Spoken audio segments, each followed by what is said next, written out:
Alex Anderson, joined by the wonderful Christopher Papa Smithy Smith, and we're here for Game 2 between Energy Pacemaker and OMG, where OMG just put on a clinic, and we are straight into Champion Select, ladies and gentlemen, with Azir, Na, and Lysandra already off the board for OMG, and Siva, Janna, and Rek'Sai taken off for Energy Pacemaker. I'm liking the Siva adaptation ban here coming out from EP. I mean, we all know Uzi can play those hard carry styles. It was interesting to see him pick up the more team-orientated pick in Siva. It worked out for them. Let's remove it and see how he goes on another pick. And going immediately going to lock in that Thresh for Lu as well. So wanting that extra playmaker ability. And when it's OMG, we saw the plays that they could make. And now look at this. This is a very interesting adaptation here. They've done this before. And it's a very interesting adaptation because look now, the two strongest junglers available in the pool both go straight to EP. Oh, and Loveling has a few options up his sleeve. Of course, this guy's been jungling for an incredibly long time, knows a few champions, and he's cycling through them now. He's hovering over some very strong picks. It'll be interesting to see what he settles on here. Rengar does seem to be that fourth jungler that we could almost put into that top trinity. I mean, it has that different flavor, right? Like a lot of the strongest junglers, they have that power from level 2, level 3. Rengar, he can counter gang very strong at level 3 once he has his abilities, which OMG as an old Chinese squad may be able to take advantage of, much like Samsung White. But also, he really hits that power spike at 6, so it's a different flavor. Expect OMG to adjust accordingly. Yeah, and Kane just locking in that comfort pick as well now, locking away that Corki, and we saw him playing very, very well on that champion in the last game, especially in the early stages. Some of those team fights were a little bit rough for him, but did still manage to get a fair bit of that rocket damage, and we've now got Shu sitting on that Braum, so really tanky, and we've been seeing this duo happening a lot, but Uzi is going to lock in the Vayne, and I think we should just talk about that for the rest of the He locked it in quickly, and this is the hyper carry we want to see. This is the hyper carry flavor that Uzi's famous for. Definitely putting hype into hyper carry. But it's one of those things where that worked on Starhorn Royal Club. They were all about Uzi. Yeah. Cool, going. They're going to get right in there as well here. So how will that hyper carry work with slightly less peel resources for that hyper carry player Uzi? Yeah, and actually Lu in the mid lane here on the Syndra now, so we're going to see the reverse matchup coming through between our mid laners of OMG and Energy Pacemaker, and we'll see whether that goes the same way that the champions brought it through last time, or whether this is going to be cool, sort of letting Lu know exactly how to make that one work. It's interesting. I mean, any sort of targeted burst on a carry like Vayne who's so slippery, it's going to help out. Certainly is. That Unleashed Power is going to be very helpful there, because even if you're stealth, you're going to be smacked by a bunch of Dark Spheres. Absolutely. See whether he does manage to get that one through, as we are waiting for this game to kick off, and I'm really excited to see Uzi on this Vayne. No, it's just interesting because it's going to be another flavor. We've seen the supportive AD carry who still can carry in her own right, and Siva, and of course Uzi was running through those team fights by the end and picking up that Quadra. Yeah. He can still do that on the Vayne, but it's going to be harder for him. He's going to need to really have those mechanics down pat, and he's not one we want to question, though. Yeah. A fantastic player. We're certainly not going to be questioning Uzi's mechanics. We know this guy to pressure everyone at all times, even on this Vayne. I mean, we've seen this in the past, and he doesn't play like he thinks that Vayne is weak in the early game, which generally you would be under the impression that she is, but doesn't mind. And picking it up into a Corki as well, which is arguably one of the best AD carries to have against a Vayne if they do have those standard lanes at the beginning. Well, a Vayne's success often comes from split pushing in the late game, right? You know, usually once you pick up that Blade of the Ruin King, you have that massive power spike, you're able to chase people down with your ultimate. But split pushing isn't really OMG's game. They love to group, they love to take down those turrets, bash them down, get the vision down, get picks, and take objectives. That's not what you pick Vayne for. You pick Vayne for small engagements, you pick it for split pushing. It's going to be a huge different flavor to this OMG team. Can they pull it off? We'll see whether they can as we do hop onto the Rift, ladies and gentlemen, with Energy Pacemaker now on our red side and OMG on the blue. We're picking up a different skin here just to make it a different flavor in the mid lane. Cool, just defaulting back. Doesn't need a skin. Nah, cool guys don't need skins. Faker taught us that. As Shu, cute little warding with the distortion available there as well by Cool. Gonna know exactly where everyone's wandering around. And another face-off. We'll see who manages to get out ahead as Cool waits for that distortion cooldown. So we ended up with this Jarvan versus Irelia matchup up the top lane here. And of course, Jarvan's going to have that burst damage. It'll be interesting to see how much AD he stacks here. Will it be Tiamat into tanky? Will it be just maybe some armor penetration into tanky? That kind of the builds kind of disagree on which is the best way to go here. But you have to say, whatever he builds, Irelia is likely to outscale him in this lane. So you kind of want some jungle pressure from that Lee Sin early to put the Irelia on the back foot, or maybe even a lane swap. Oh, going actually face-checking this one. Going to get stunned up here by the passive of Braum. The Sonic Wave Resonating Spray is a nice play to get them out of this one, and Lou's actually going to successfully disengage this team, but going forced to pop that Flask already. As Loveling taking a little bit of damage from the Winter's Bite, but they're not finished. You would have thought that OMG would be on the back foot here, but no, they're still going aggressive. OMG's not one to run with their tail between their legs. They've got a plan here. They want the advanced wards down, maybe for a lane swap or to spot a lane swap. And hey, it doesn't matter if someone's at half health. They're going to push for it anyway. They certainly are, and Kane actually already waiting in this bottom lane, so it's going to be only 4 members here for Energy Pacemaker, and this red buff is going to be taken by OMG. Just such aggressive play, and Kane wanting to get this freeze happening early. I've got to say, I've never seen a team with a summoner spell disadvantage at level 1 actually go in, steal a buff, and get the result they were looking for. That's just the power play of this OMG squad. Yeah, it doesn't really matter though. Energy Pacemaker able to steal away the red buff on the other side, so it's going to be a bit of vertical jungling coming through by both sides. That is assuming OMG is going to head straight back to their blue.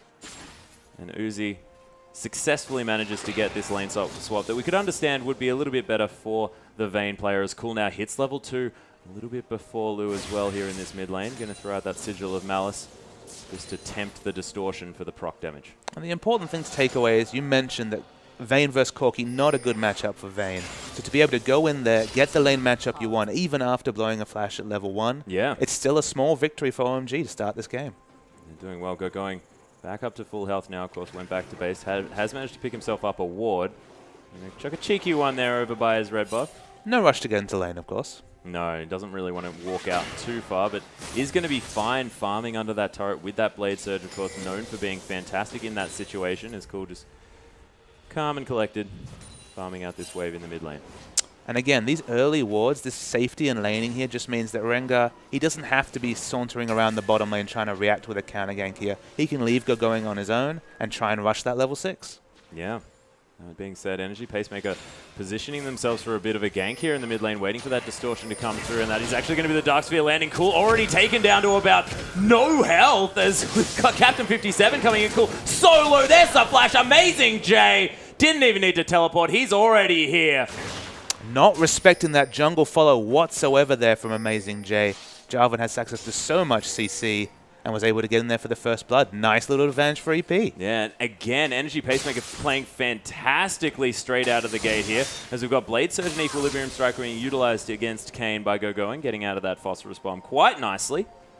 So we are just going to pause this one up just for 1 second, see whether we can get this sorted out, but really nice start here from Pacemaker. And an interesting gap in the vision for OMG that game. We saw how masterful they were setting up a safe lane for Going to farm in the first game, and that was very successful for them there. In this game, they didn't respect the jungle follow. They knew that Going was going to enter lane at level 1. He was happy to go into lane with no experience. They had to assume Jarvan was on jungle follow. He hadn't shown anywhere. And Jarvan, if there's ever a champion with a level 2 gank, it's that Jarvan. So a great first blood, smart play from EP, and a gap in the vision for OMG, a small chink in the armor for them. Yeah, it's certainly working out well for Energy Pacemaker. And you did mention the Jarvan's power. Think about the Lee Sin as well, who's also known for his early pressure. That's why you only usually get one of them. So they're having not both. letting up. We've got Energy Pacemaker heading here into the top lane as well, and they may have caught out Loveling and Uzi here. They're going to try and turn it around. Amazing Jay's logo. Going's come through with that teleport as well, as Uzi using that heal just to try and deter Energy Pacemaker and put them on the back foot. Drawing a summoner spell from Going there just means, if you look down bot, thankfully the wave has pushed out for Going, so he's not going to lose a massive amount of creeps to the turret, but still, a summoner spell blown. Yeah, and OMG actually transitioning this to try and get pressure onto this outer turret. There are 3 members here, though.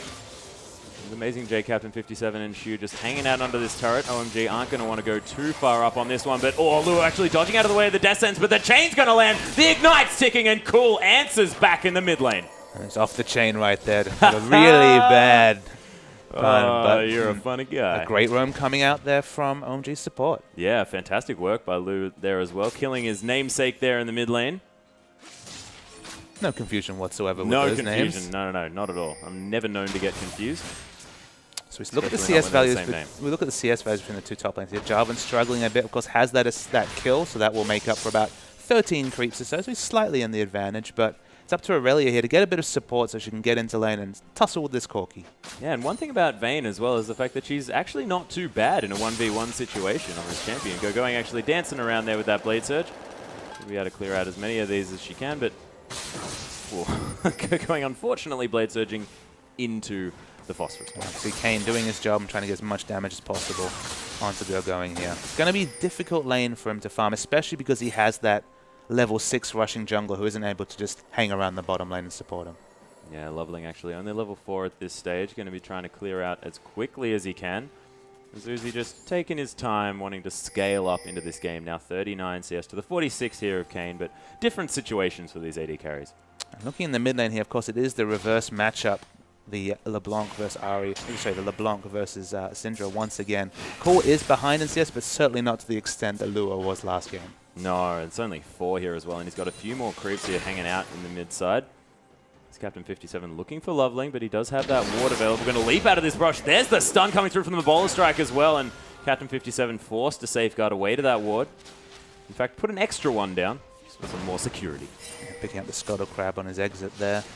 Down the bottom lane here. Going, doing his best to deal with all the pressure coming out of Kane. Yeah, he's going to be surging around. You can see Kane taking a little bit of a turret shot there, but with going with one shot left on that passive, you're going to get stunned up under the turret. So it's a little bit tough, but can farm this one out. Of course, 25 now to the 11 of Amazing J. He's struggling up there against Uzi. Now just forced to head back into his jungle. It's interesting to see the different philosophies here. Of course, we've seen EP's bottom lane has been pushed out a lot of the time, so of course Irelia will pick up some of that CS at the turret. One of her kit obviously affords a lot of that, as we see Lua coming for a bit of support here. The difference here is that Vayne has been keeping the creeps holding that wave right next to her turret, and of course with a jungler who has a lot of pressure from level 6 onwards, just wants to control the wave, ensure Jarvan gets nowhere near it, and farm up safely. Yeah, and as Amazing J did in their last match that we saw, is going to be going for that Tiamat straight out of the gate, not wanting to go for any of those defensive stats early, as Loveling is going to try and capitalize on that one. Maybe a little bit by setting up a gank, but not going to really find anything. I do like the communication between Uzi and Loveling there, though. Whenever there's a chance that Jarvan's going to be able to get safely to this minion wave, harass him away. Yep, and it's working out very, very well. Only 14 CS now. That's double going for going here as far as this top lane matchup is concerned. Does have the kill under his belt, so overall gold will be similar, but doesn't look like things are going to change too fast against this Vayne, especially now that level 6 is out. Yep, going having a little bit of a better time now that Lu's here just to give him a bit of a hand, and he's going to get the Equilibrium Strike here. The Transcendent Blade's coming in as well, but they are just going to back out. Oh, shoot, getting caught by that death sentence there a little bit, but Unbreakable's pretty strong at stopping that damage. I mean, Aurelia's scaling damage with level more so than with items, apart from that Trinity Force pickup, so have to be careful. He has so much CC available between Aurelia and Thresh. Yeah, really, really is. We saw that in effect there, just a little bit defensively as a little bit more pressure is down onto Kane, who's running very low on that mana, and Energy Pacemaker considering a dragon, but might go for some sort of play here down the bottom, but they're going to head back actually, start this dragon off early. They know Luo is low, of course Vayne's in the top lane here. Teleport is available, so they will have 5 members if they so choose to. It's actually a very good dragon pickup here. It's nice to see them pick up the first dragon. Very decisive play coming out of VP. Extraordinarily well timed with the back here by Cool as well, so Energy Pacemaker not letting up on the pressure this game and making sure that they're putting OMG through their paces despite a difficult game 1. And if you initiate that lane swap on the blue side, there's always the chance you give up dragon control just because you have someone up the top lane without teleport there. So it's just good for EP, even against a Goliath team like OMG, to respect that, take advantage of what's been presented to them, and pick up that early objective. Yeah, going really, really well. Of course, Cool now with a little bit of a CS advantage in the mid lane. Does have a little bit of extra gold as well, a couple of hundred, due to the fact that he has that kill instead of the assist. Uzi's going to back with basically a full Blade of the Ruin King, holding on to 2,600 gold already, but look, people are looking. Yeah, she actually using... There's the Thrill of the Hunt pop there as well. So much burst coming through from Cool. It's a nice exhaust, but maybe not under the member he wants, as Cool's going to clear up that kill. And Amazing J, you are in the wrong position, buddy. Uzi gets that kill donated to him on a silver platter. Killing a Braum through Unbreakable is a very frustrating exercise, but they get both kills there. Uzi now does have the gold for his Blade of the Ruin King. Such a massive power spike from just a Doran blade he's been sitting on. Yeah, really, really huge. And we talk about Corki as having this mid-game power spike and Vayne more being this late-game hyper carry, but at this stage, if Uzi does get going like this, I mean, he's going to have the power straight away. It's an interesting thing just because Uzi will have that split push power spike. He'll be unassailable in the top lane to any of EP's champions. Corki will have that grouping team fight power spike. So it's different types of power spike. And if both teams play around them ideally, it could actually even out, despite Vayne going to be very, very strong. Yep, nice timing on that rocket coming through from Kane just as that Blade Surge came in on the cannon creep. Making sure he gets as much harass as possible. And is going to be able to take down this turret as we do have the safeguard to the ward there. The Dragon Rage kick onto the side. Going, trying to use some fancy footwork to get out of this one. Sonic Wave's not going to land. They do manage to get the stun, but going safely under his turret. And Going was always famous for being one of the hardest players to turret dive. His smooth moves under the turret. Oh, yeah. Wonderful there, and he gets away safely. Yeah, and that's his veteran status coming in there as well. You could imagine just calm and collected in these pressure situations, and we saw that to great effect. And when casting previous Chinese games, it wasn't uncommon for going to be turret dived when playing Renekton and pick up a double kill, and it's the same sort of flavor that gets him out of those hairy situations other people might fall to. Yeah, Renekton's sort of that champion that you don't necessarily want to turret dive. I mean, Aurelia's no fun either, let's be real. True. Yeah. Going definitely playing well, though. Uzi migrating down to this bottom side of the map now. It's hard to communicate how big a power spike a completed Blade of the Ruin King and Boots is on Uzi right now. And you have to think Corki's like, I don't really want to go back to that bottom lane. Not now, not ever. He does almost have his Trinity Force as well, so that's going to be a power spike in unto itself. Only needs about 800 gold for that one. But it isn't completed yet, and that's what you need. You need the whole thing in order to be powerful here. That dragon coming up in about 2 or 3 minutes.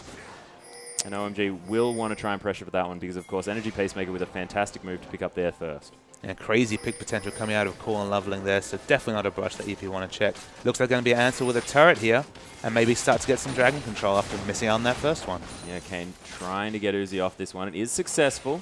They're going to be able to clear their way through, so not going to be able to take that turret just yet, but it is quite low.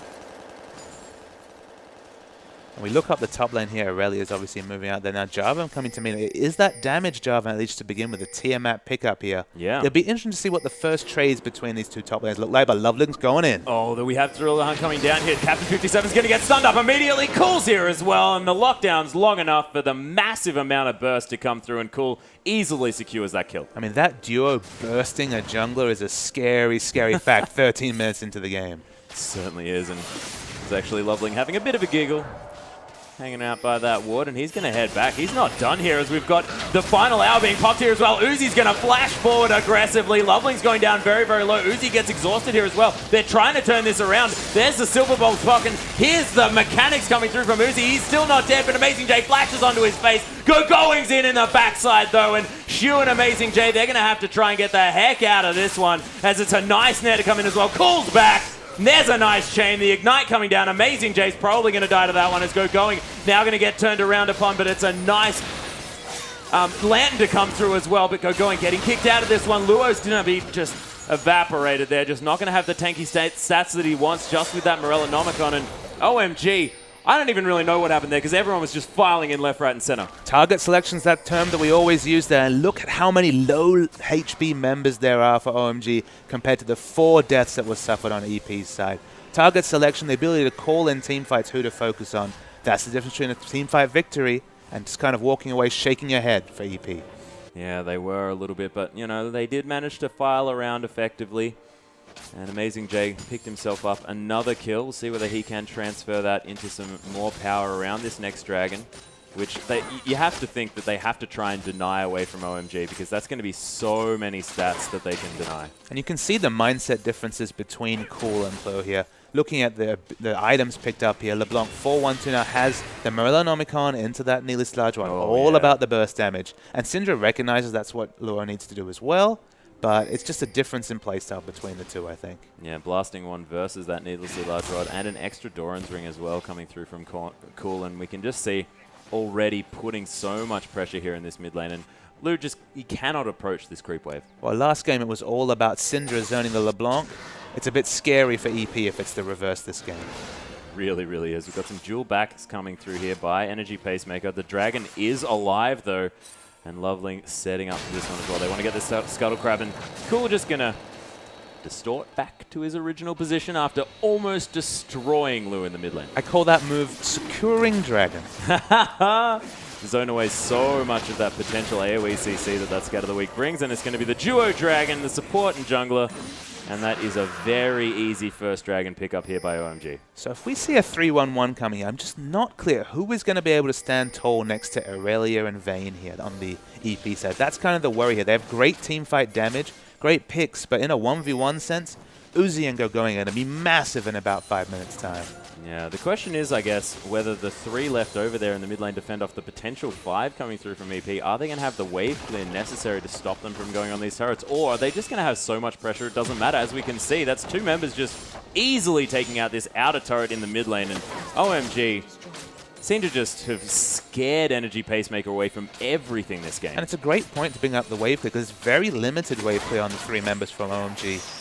Oh, Captain 57 gets caught by the Death Sense. It's a nice flash over the wall there as well. The Unbreakable to come through. There's a nice Glacial Fissure to stop them from coming into this one. The double stun coming through from the Scatter the Weak. Immediately, Kane takes away Loveling, and it's going to be Loot falling down as well on that Thresh. This is a good start here for EP. There's a Cataclysm. Going gets exhausted as well. 3 members now dead, and Energy Pacemaker, they're not out of this one yet. And I want to really point out how much work Braum did right there. With the Unbreakable, then dropping down a very quick pink ward, they spotted Loveling. They predicted everything that was going to happen there. And the Braum's fast thinking won them a quick engage. Yeah, Shu just playing that one to fantastic effect here, and they are going to potentially move around for this outer turret in the mid lane. No one's here to protect this one, and we were talking about the lack of wave clear. There is a big minion wave, and they're going to easily take this one down. And utilizing Kane's power spike here with the Trinity Force as soon as it comes in as well. I was about to say, I think Loveling should have backed out there once he realized he'd be seen, just because if you don't respect a Trinity Force Corki, that's the sort of carnage that you can expect. You certainly can, and now 2-1 and 2 here. Kane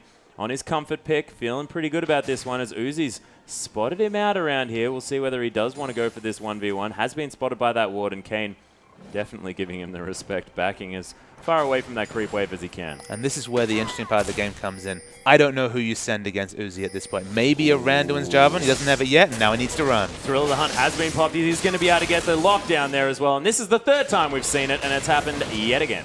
That's the difference between the split pushes. Some of them get away with it, and some of them get exploded.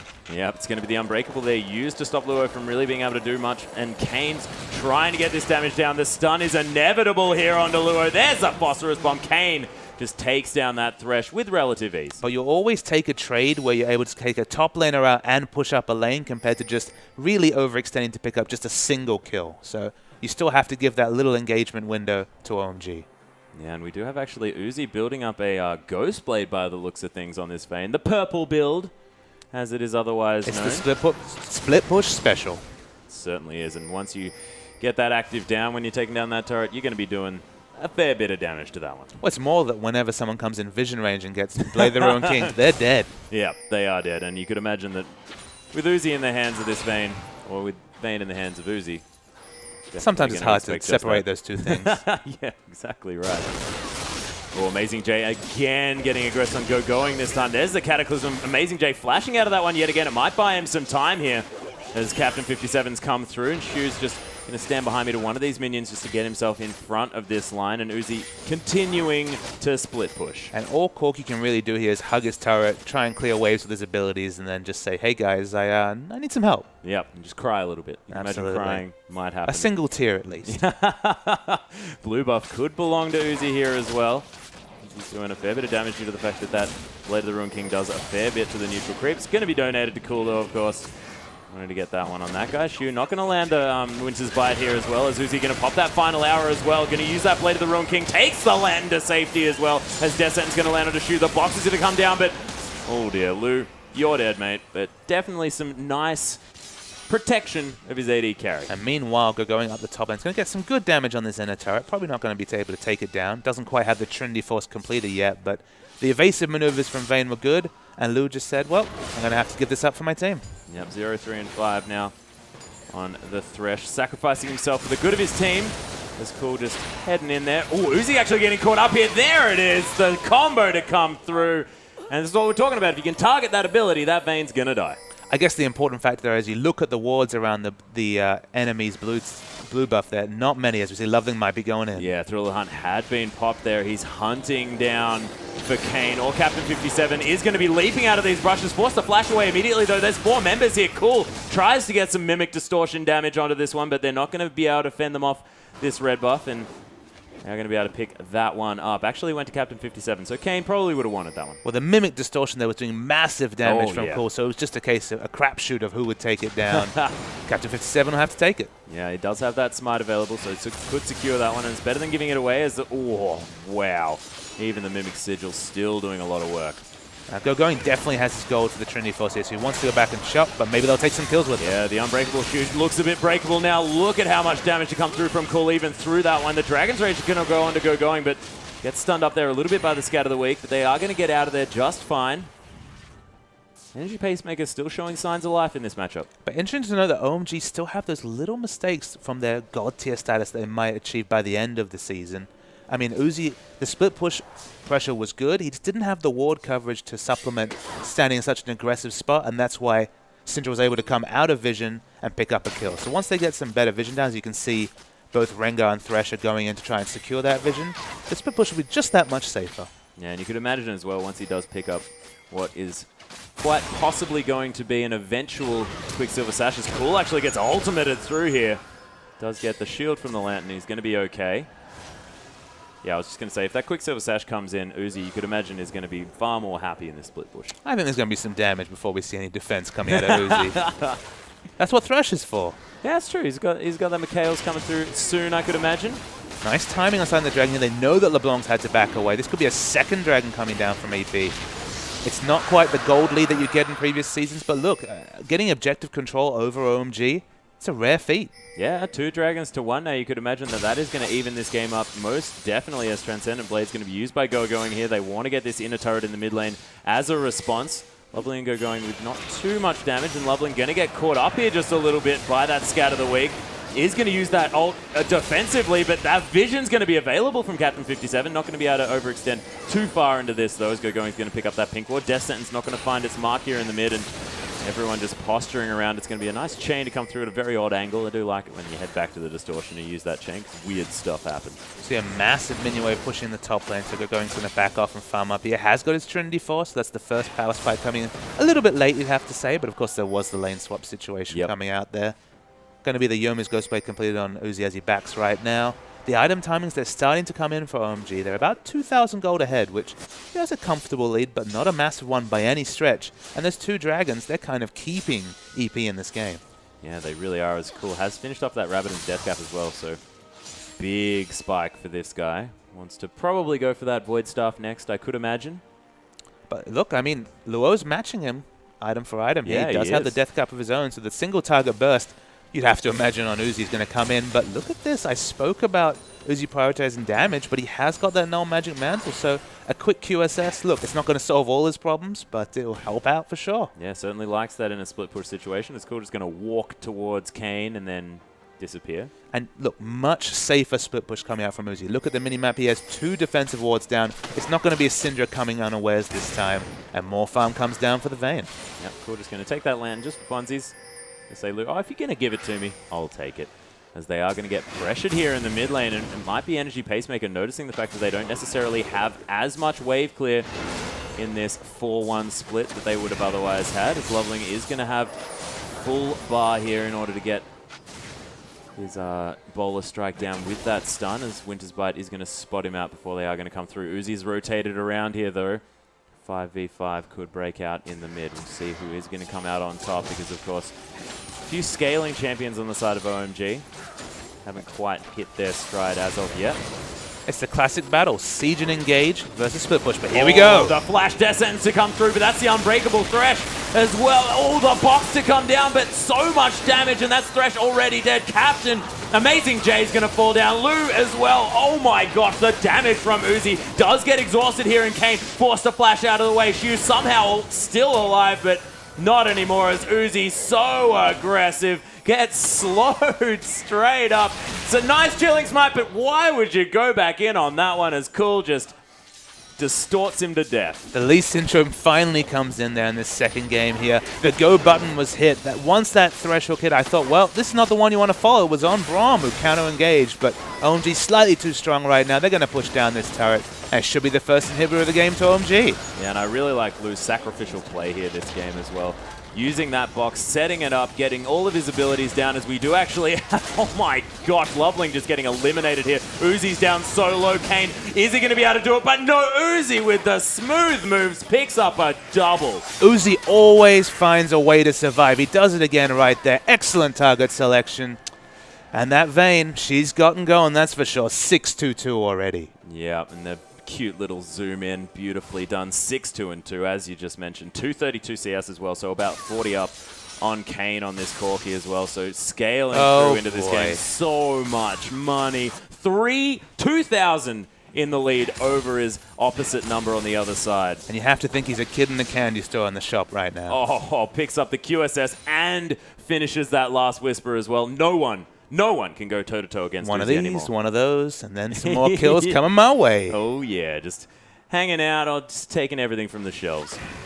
Now, Luo here is trying to do what you often do after a big decisive team fight loss like that. Try and get a pick to kind of arrest the momentum that OMG are feeling right here. That is a lot of those balls on the ground there, so he really wants to get a pick. Yeah, he's got that blue buff as well, so not going to be too worried about running out of mana, but no one going to be coming through, and he's going to give up the situation. Is Loveling just going to try and get that Scuttle Crab, but decides against it this time. But he's going in. Yeah, there's a Thriller Hunt being popped. The Valkyrie being used by Kane to just get him out of the way. Loveling takes a lot of damage, though. Cool as well gets immediately kicked back, but going. He's in out the back. He's going to take down Kane. Amazing stretch. Armstrong onto Amazing J, and he's dead. The box is here as well, and Shu, he's just going to die. Uzi wanders around him for that one. He wants more kills. Captain 57 now the focus, and this Vayne with so much damage. The passive as well. Is it going to be enough? No, just gets one last auto attack, and Uzi's so deep in this base. I just love the bloodthirstiness of Uzi there. He saw a closer kill. Could have padded out his stats more, but he was like, nope, I want the Lee Sin right now. Yeah, turned around just as an afterthought and gets that kill as well. So 7-2-3 now on this Vayne. Probably didn't get as many kills as he otherwise would have liked. I gotta wonder if Uzi sees the Nexus exploding as a sad event. It stops that kill momentum from coming out. Yeah, he has to leave the rift and stop killing everyone.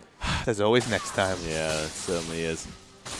Hops straight back into Q and just starts trying to kill people, even after so we the start game. looking at the stats again. I mean, it's 10,000 gold is the lead now for OMG. Oh, out of nowhere, remember, it was 2,000 gold. Yeah, and quite NG Pacemaker were comfortably. looking really good up until about that 3rd, 4th Dragon mark. And we're only 28 minutes into the game. That was probably, what, 6-7 minutes ago it was looking quick? After that big tussle, it's looking really hard for EP right here. Well, Thriller Hunt has been popped. They've found multiple members here. It's a nice knock up here from Amazing J. The Cataclysm come through. Blue's going to die straight away. Cool's just going to distort his way in. Blue was there for a sec, but now he's gone. And Kane coming in with a fair bit of damage. Uzi's going low, but look at the burst potential. That's going to be the double coming through for Uzi now as well. The final hour's popped. Kane's dead. Cool's going to pick up that kill as well as he gets the heck out of here. Scrying Orb going to be used. They're looking for more kills. And you have to say, we're getting questions answered for us here, Atlas. Oh, what does OMG look like when they're ahead? They look scary. Yeah, they certainly look terrifying. 9 kills on both of their massive carries over here as well in this LeBlanc and the Vayne. And man, DFG was actually picked up. I thought Void Staff sort of for the safer option. Nah, ultra aggressive Deathfire Graph going to come through from Cool. And I can only imagine how much distraught this OMG lineup will unleash on their enemies. You look down the lineup, well, Aurelia's fed and farmed. LeBlanc and Vayne are fed out of their minds. What do you do in a team fight? Who do you target? Maybe the closest target. That's all you can do. Doesn't matter. It's all just people to kill here on the side of OMG, and they're just going to clear out these objectives as they can find them. And man, what do you do if you're Energy Pacemaker in this situation? It must be so hard to keep that morale up. I think you just try and take out what you can from the rest of the game. Maybe work on your vision, maybe work on your target selection. It's going to be a very difficult one to come back from, unfortunately, for them. Certainly is, as going and Uzi just together. Going to be clearing out these waves, and it looks like the bottom lane is going to be the focus for the next inhibitor. Cool's just hanging out in the base of Energy Pacemaker. Not too worried here at all. Does have that distortion, be so sneaky. And they are all going to file in here. They want the last team fight. There's the flash. The Descent's not going to find his mark, though. Loveling going to launch himself onto this one. And Shu's not really the target they want to focus on because he's so tanky. We've got that Lantern is just hanging out, but no one really hard engaging onto this one. The Descent's going to land on a shoot yet again. Cool's going to finally take him down. Amazing J traps 3 people in the Cataclysm, but that was just trapping himself to die as Uzi now aggressive as you like. Go going as well. Uzi flashing aggressively. This is the guy. OMG. Cool just annihilates Captain 57, and I don't think Energy Pacemaker want to leave that fountain because that just means that they're going to die. Highlight reel play after highlight reel play for each of the 3 OMG main carries right here. Loveling no slouch, of course, with all the initiations. You have to think that's going to be the game. Yeah, that's the second inhibitor going to fall down as Cool just trying to throw out some more abilities here. The Unleashed Power is available here from Luo, so he might be able to do a little bit of work if they manage to get these turrets helping them out. As Going's actually going to flash on him. Transcendent Blades coming through yet again, and with so much extra tenacity on the side of Going, he's not too worried about getting stunned up.